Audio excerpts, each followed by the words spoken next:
To the extent that there is, as opposed to my ethnic group, which is Jews, to the extent that there is hostility, I think it's been exacerbated by the court's Establishment Clause jurisprudence. I think that to the extent that much of the hostility specifically towards atheists has come in part because of a sense that the court has, at the urging of atheists, although it has not just by any means been atheists, has been trying to dismantle aspects of beloved American traditions. People talk, for example, one thing that was commonly argued by justices, less so recently, in the Establishment Clause, is that, and actually it was urged by Justice Breyer in the case that you argued, Van Orden, is that we should look to see if a practice is divisive. And one of the purposes of the Establishment Clause is to prevent religious divisiveness. My guess is there's been nothing as religiously divisive as the court's Establishment Clause jurisprudence. And by that I mean the majority, the liberalish majorities. Now maybe it's right, maybe it's divisive, but that's the way we should interpret the Constitution for other reasons. But if you care about that, I think that causes more of a problem. I will also say that as to a lot of religious groups, I think probably a lot of people, a lot of Muslims are thinking, well, how do we keep our kids as part of our tradition rather than having them kind of dissolve into the kind of relatively undifferentiated American, relatively secular mass. Now, to be sure, as I said, there is a lot of hostility to Muslims that I think is quite unjustified, although again, for reasons unrelated to the Establishment Clause jurisprudence. But if that were to go away, I think that they too would be ill-served by a jurisprudence that tries so assiduously to try to make everybody feel completely at ease. A little bit of not at ease is actually in the interests of religious minorities that are trying to maintain their identity. Now, what this kind of secularization of the public square is most useful for, the minority that it's most useful for, is the secular. It's still a minority, though it's a growing minority in America. It is probably a majority in much of Europe.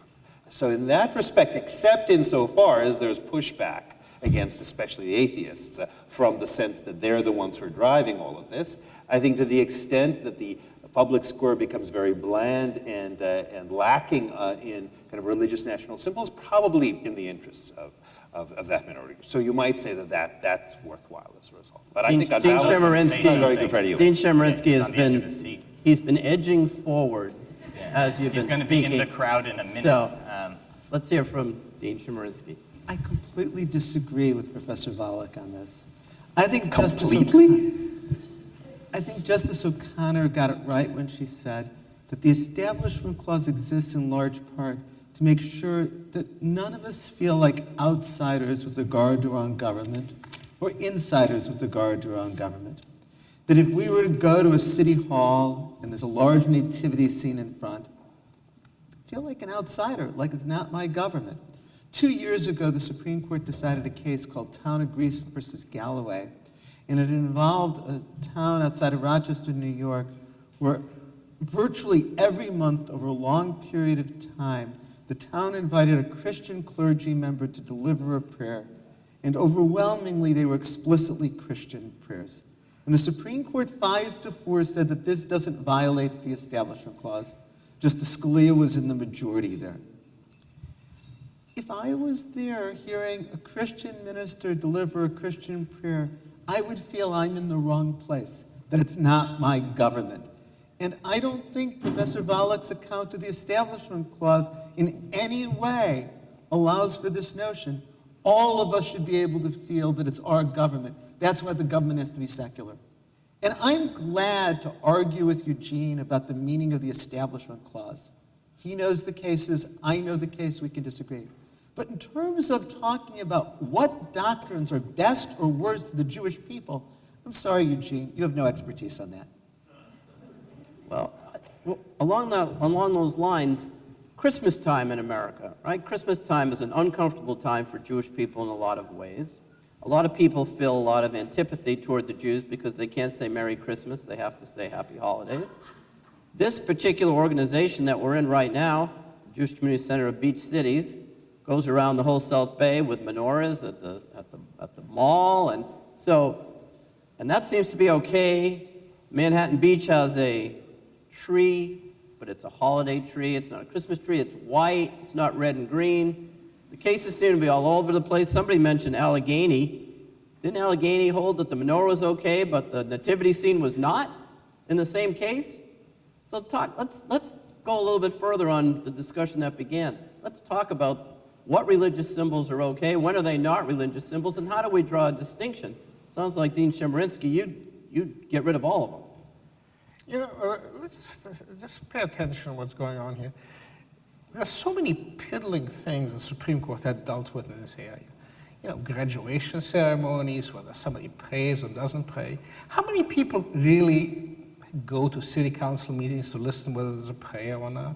Creche, you know, are you really going to be deterred from going to City Hall because there's a creche in front? You know, a lot of the stuff is taken way more seriously than it deserves to be, and it sort of constitutionalized the very concept. It's sort of like, gee, if I don't feel bad about the fact that I go into a building that has a creche in front of it, I'm a bad Jew. You know, so I really should care about it. You know, how about a little live and let live? And say, you know, this is it. You know, as Justice O'Connor said in that letter, you know, we're a Christian nation. There are more Christians than anything else. This is the society we live in. And that means once in a while you get some bumps. And, you know, I sort of like it. I like fighting against the majority. You know, why is the Supreme Court taking all these cases? Now, at least Werner dealt with a real issue. You get your compensation or not. The question of in Smith, whether you get arrested for smoking peyote or not, that makes a real difference. But a creche, a menorah, a prayer in front of graduation, it's a junior high school graduation. Stay home, for crying out loud. I know you applauded, but I again just disagree. Graduation is an important event in children's lives. Kids shouldn't have to feel out of place because it's a Christian prayer.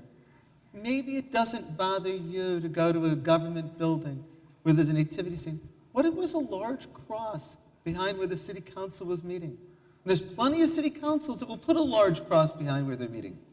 I wouldn't feel comfortable then having to appear before that city council. And when you're talking about the various things that we're discussing, they may not bother you, Alex, but they really do bother other people. And that's why I think the whole point of the Establishment It'll Clause be was... good for them. It'll stiffen their resolve. So, but part of the But problem I is... don't know, again, I think this is beyond what we have expertise about. And why should you say it doesn't bother me, so it should be good for you that it doesn't bother you? But the fact is that removing these things bothers people. Now, maybe we think it shouldn't. Maybe it's good for them, as many people say, oh, it's good for religion when these things are removed. Maybe, maybe not, but I'll tell you, you look at the polls, they get really bothered by removing these things. If the test is bothering, well, the trouble is you're going to be bothering people one way or the other. And the other problem, though, is that one problem with the Establishment Clause, some of the court's Establishment Clause cases, is they make promises that cannot be kept, and that actually bother people more because they aren't kept. The fact is that no matter what some people might think, we haven't purged American public life of all religious references, and we're not going to. Maybe as a matter of abstract Establishment Clause jurisprudence following the thread of the cases, which Justice Scalia would say just shows how wrong those cases are, we should get rid of "In God We Trust" from a currency. Maybe we should get rid of "In God Is Our Trust" from the national hymn, from the Star-Spangled Banner. It's there in a stanza, as it happens. Few people sing, but it's there. Maybe we should get rid of Corpus Christi, Texas, or Los Angeles, named after the Virgin Mary. I mean, if you really, really, really wanted to make sure that All those sands.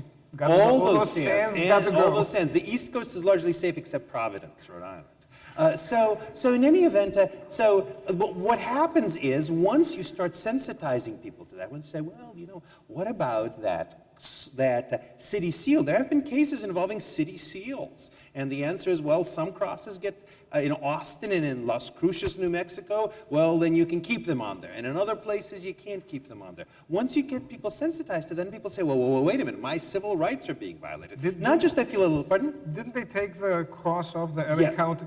That was the supervisors, but that was the County of LA. supervisors. County of LA. And Justice Scalia would say if the supervisors think that's what's called for by the views of their voters, they're free to do that. But part of the problem is once you turn this people feeling bothered, people feeling a little bit out of place, once you turn that into constitutional right not to feel bothered, then you're telling people every time you feel bothered this way, that is a violation of your civil rights. You should be bothered, and the fact is you can never remove all of this bother. I think Justice Scalia's answer would be, look, you leave this to the political process. Most of the time there's going to be something of an accommodation. If there isn't, people will often just not even notice it, not even pay attention to it. Once you turn this into a constitutional dispute, it becomes this constant source of religious rancor, this constant source of some people are bothered by having these symbols, then you remove the symbols, and many more people are as bothered by the removal of the symbols.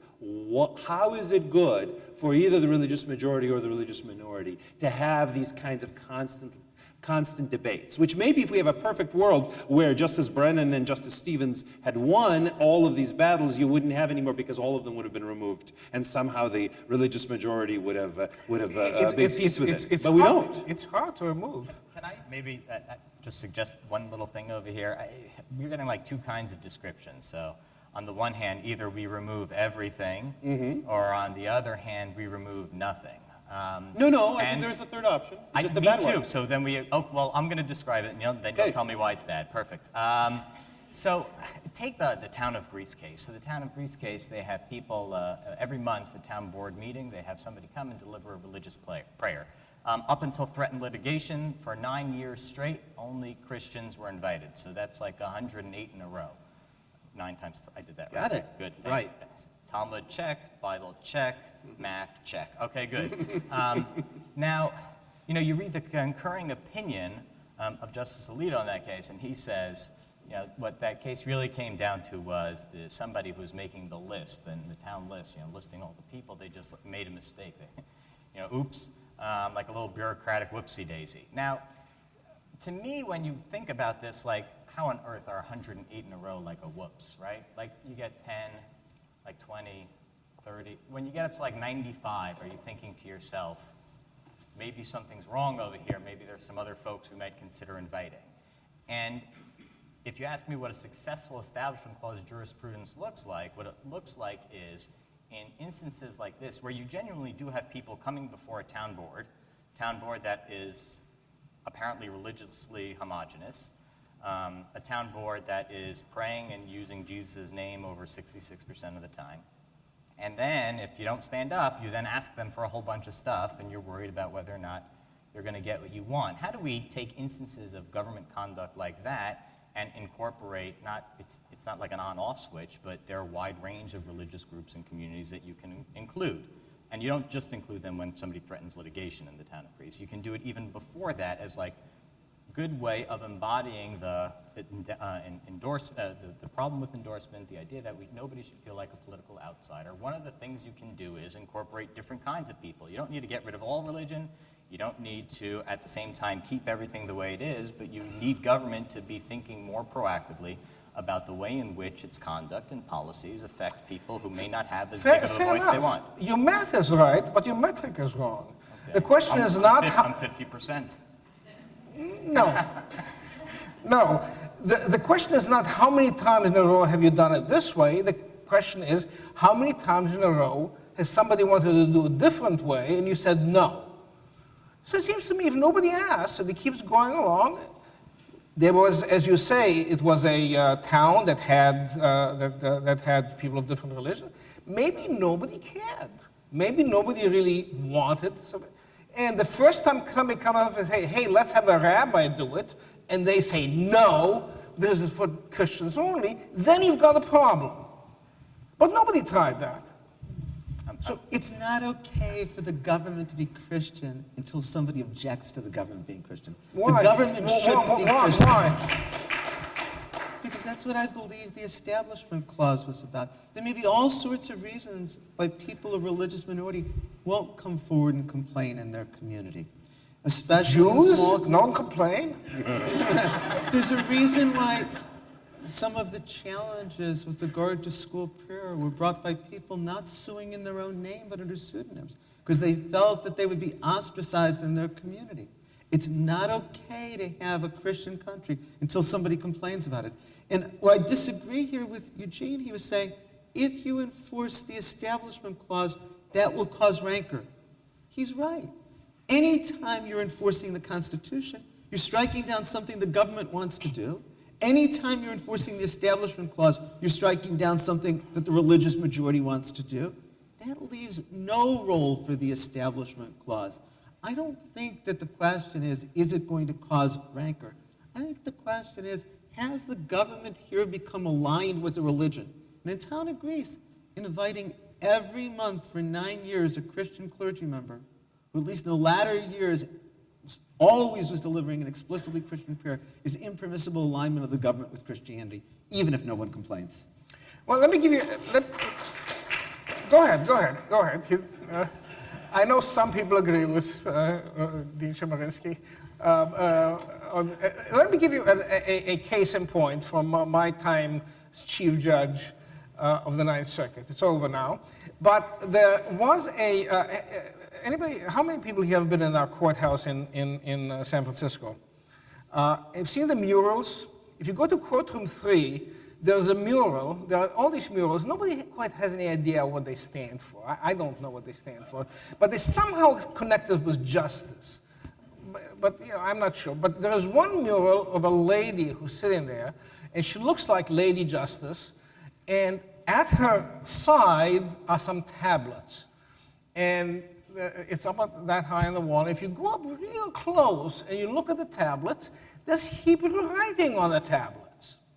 Well, it's a very nice image, and we were looking for a certificate to give, a nicer certificate now that we have, color printing and all that stuff. We can give our lawyers certificates for being members of the bar that look nice. So we looked around at what could, so we came up with this picture, and there's the lady with looking like Justice and the tablets with the Hebrew writing on it. And we circulated the court, and sure enough, there were objections. We are establishing religion because we've got these tablets that have Hebrew writing on them. So the compromise was reached. So if you now apply to be a member of the Ninth Circuit Bar, you will get a certificate. It has the lady. It's very nice. It has tablets, but the writing can't be deciphered. It's been glassed out. Now, who knows? Maybe on those tablets it could be Chinese. It could be Romanian. We don't know. It is would leaving the Hebrew writing on those tablets have made us a Jewish court? Would it have intimidated lawyers from coming to argue before us? I don't think so. I think you got to be serious. This is real life. This is life in a civilized society. If you don't want any bumps at all, go live in the forest. You won't have anybody else's Michigars to deal with. I agree with that very much, but let's just sort of step back a bit and look at the reality of the situation, which is we do live in a Christian country. We live in a country that is predominantly governed by Christians, and in the past, and governed because it's occupied by Christians. In fact, actually, the strange thing is there are so many Jews, say, in the Senate, so disproportionately, for that matter, in the Supreme Court, so disproportionately to the fraction of the population. It's a mostly Christian country. It used to be a much more Christian country. Much of its history was made by Christians, often with very explicitly Christian rhetoric of a sort that was quite normal at the time. Maybe it was wrong even then. It's part of our history. In principle, you might say, well, it would be better if the government never spoke